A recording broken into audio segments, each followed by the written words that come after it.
Hi, I'm Danielle, and welcome back to my channel where I talk about whatever it is I feel like. And today, as promised, is it a promise if no one cares? But as promised, we're talking about our July watch list. So the last video that I released was my July TBR, and today we're doing the watch list. So these are movies and TV shows that I really want to watch in July. Granted, for some of these TV shows, they're like longer series, so it's gonna go past July. And then for the movies, I've exclusively picked movies that are in theaters. So a fun fact about me is I'm the type of person who I love watching movie trailers, and anytime I see a movie trailer of something that I want to watch, I will put it in my digital calendar so that I'm reminded to go see it in theaters, especially because movies leave theaters a lot more quickly nowadays. So I really want to make sure I see them. So with that being said, I have my little list here, and I'm going to pop up visuals on this side here, which is why I'm not centered. We'll start with movies because those are easy, and it's definitely going to be stuff that I for sure see. So the first thing on my list is Hadestown. I'm so excited. The book up here, right here, is working on a song, the lyrics of Hadestown by Anais Mitchell. I think that's how you pronounce her name. So for Christmas, my best friend surprised me with tickets to Hadestown. So we saw that earlier this year. I love that musical so much. I'm absolutely, I was, see, words escape me. I can't talk about it because I love it that much. It's so good. And I heard they were doing a pro shot in London with the original cast, and I've been waiting and waiting and waiting for it.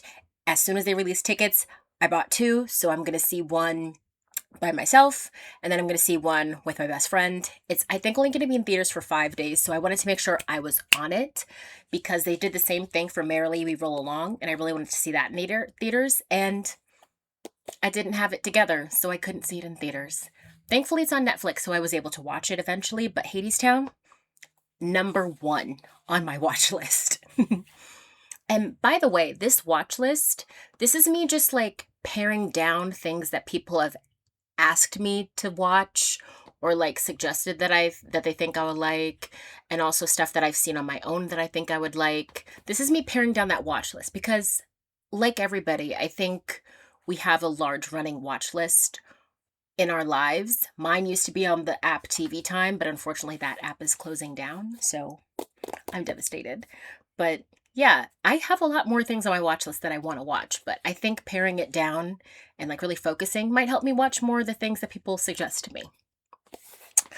So the next movie is The Odyssey. Christopher Nolan's The Odyssey. I do not remember if I've had to read The Odyssey in school. I'm pretty sure I have the book The Odyssey. I don't remember if I read it or not.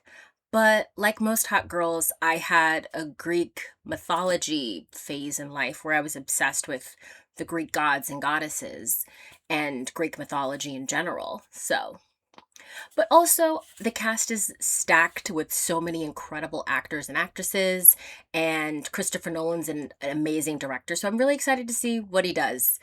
I remember watching Oppenheimer and absolutely adoring it. And I've seen other Christopher Nolan movies, but of course, Oppenheimer is his most recent. And I'm very excited for The Odyssey. So that's the next thing on my list. Number 3 is Spider Man Brand New Day. This movie, oddly enough, is not on my calendar, but I do want to see it. And I think it's kind of been a Spider Man that is going under the radar for me for some reason. I don't know what it is with the MCU right now, but I remember pre-COVID how much of a completionist it seems as though the general public were, and you had to see these movies in theaters, and you had to see all of them, and it was there were different watch orders where you either watch it in the order that they were released or chronological order, and it was this huge thing. And then COVID hit, and of course, people couldn't go anywhere, and things started being released on Disney Plus. And I think they also made the MCU almost, is it too expansive? I don't know. I don't even know how to describe what I want to say, but the MCU is a lot different than it was pre-COVID, where it doesn't feel as like, oh, I need to make sure I see them all. But I do know that I like the Spider-Man movies. I like Tom Holland as Spider-Man. I love Zendaya. Like, that's my girl Rocky from Shake It Up. Like, I've been there with her. So, of course I want to see Spider-Man. I put it on my list. And this is to remind me that I want to see Spider-Man. But yeah, I don't know why this one's going under the radar right now. But yeah, I really want to see it. So that's next on my list. And number 4 for movies that I want to see in theaters, of course, I do movie nights with some of my best friends, and we watch movies on like streaming, so I'll watch other movies. And I also find that I've enjoyed watching movies on a Sunday. That a classic J-Lo rom-com on a Sunday, there's something special about that. So I'm going to watch other movies. But this is the last movie that I want to try my best to see in theaters. And that is Her Private Hell. For this one, I checked my calendar. This was on it. And I don't know what this is about. So I also have the little like quick facts about it. It's a sci-fi horror film. And it's about a mysterious mist that engulfs a futuristic city, unleashing a deadly entity. A young woman searches for her father, crossing paths with an American GI on a mission to rescue his daughter from hell. I don't know. I think I saw a trailer of this and was like, oh, that seems interesting. And it had Sophie Thatcher in it, and I absolutely love her. I know her from Yellow Jackets, but she was also in The Companion, and that movie was so good. But yeah, I really want to see this one.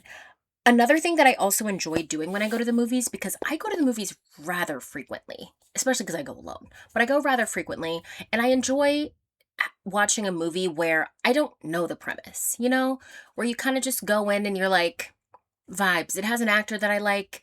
I saw one trailer and it seemed kind of interesting, but the trailer was so vague. I don't actually know what they're going to talk about, Sometimes you just want to do that, and I think that's what Her Private Hell is going to be for me. So those are the movies I'm going to be watching this month. Fingers crossed. This should be easy because it's just go to movies 4 times. And to be honest, I tend to go more than that in a month. So next up on TV shows. These are 4 TV shows with a bonus 5th TV show. We'll see how that goes. But the 4 TV shows that I want to see this month or like start watching this month are The Polygamist. One of my coworkers recommended this to me. She said I would love it because I love insane things. So this is a South African Netflix drama series that's based on a novel, actually. Okay. The story begins at Jonas's? Sorry, I don't know how to pronounce that. Jonas's? We're going to say Jonasy, at Jonasy's funeral, revealing his double life in the intertwined toxic relationships with his wives. Joyce, a social media influencer, a secret second wife, and a mistress. So this is kind of like a telenovela type of situation, and I think that'll be really fun. My coworker recommended it to me because I guess she thought this would be right up my alley. And she has not steered me wrong yet in terms of things to watch. She always picks something like absolutely batshit, and I love that. The next TV show is High Potential. The reason I picked High Potential is because the other shows on this list are a lot darker, dramatic, and heavy. So I figured this would be a nice little palette cleanser when I want something a little bit more light and fun and like I want to be able to smile, So I watched maybe the first 2 episodes of this show and then just didn't keep watching it. I don't know why. I enjoyed it. So I watched the first 2 episodes of this show, and it basically follows a woman who is like a cleaner for the LAPD, and she has a very high IQ, and she solves a case with her unorthodox way of thinking, and then they recruit her as a civilian consultant for the major crimes division. I like the 2 episodes I saw, and I think the vibes of this are kind of psych. Like, do you remember back in was it like the mid 2000s, like 2007, 8, 9, 10 or so, where the shows were like USA shows were big, and it was Psych, there was Monk, there was White Collar, there was Suits, like those types of shows where you had the more straight-laced person in either law enforcement or lawyers or whatever, and then you had someone who was more unconventional in their way of thinking and they had a high IQ, and you know what I mean? It's giving that kind of vibes, only with a woman. So can't fault it for that. But again, I thought this would be a lot more fun because, the other shows you're going to see, the other shows I want to watch are a little bit darker and sadder and more dramatic. The next show that is on my list is Something Very Bad is Going to Happen.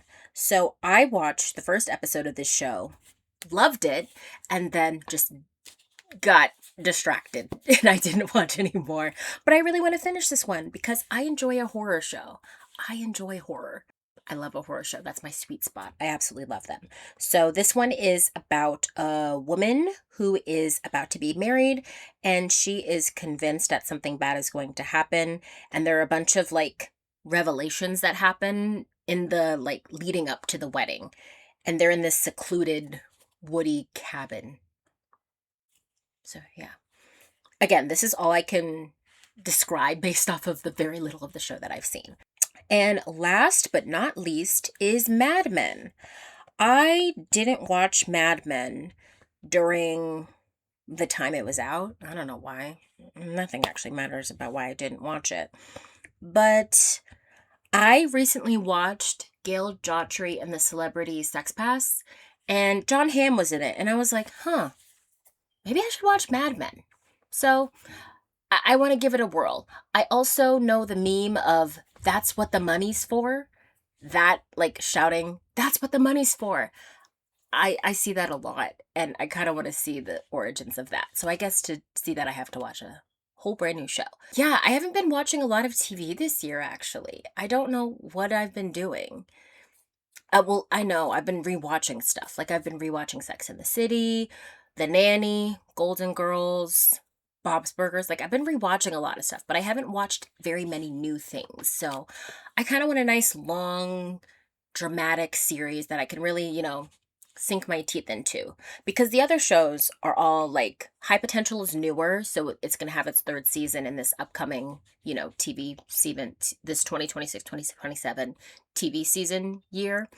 But the other shows are like they only have one season out, so it's not a lot to sink my teeth into. But this, I really want something long that I can really bite into. The last show that is my wild card that I don't know if I'll be able to watch yet is the show From. The same coworker who recommended The Polygamist to me recommended From to me, and this was last year, and I ate that up. It's a horror show.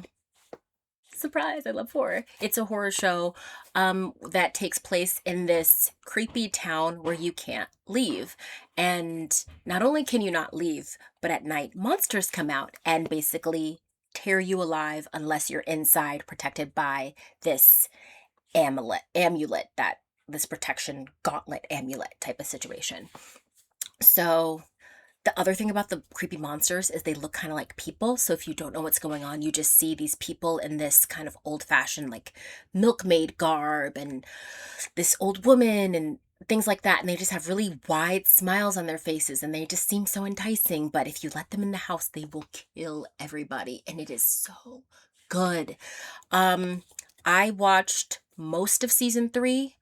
I have like 2 more episodes of the season 3 to go, and then season 4 recently finished, but I don't have MGM Plus, so I'm waiting to see if I can buy it off of Amazon. If I can buy it off of Amazon sometime soon, I will watch it. If I cannot, we just have to wait. So that's why From is a wild card, because I really want to watch it. I really do, but I have to wait to get it, because I'm not getting MGM Plus.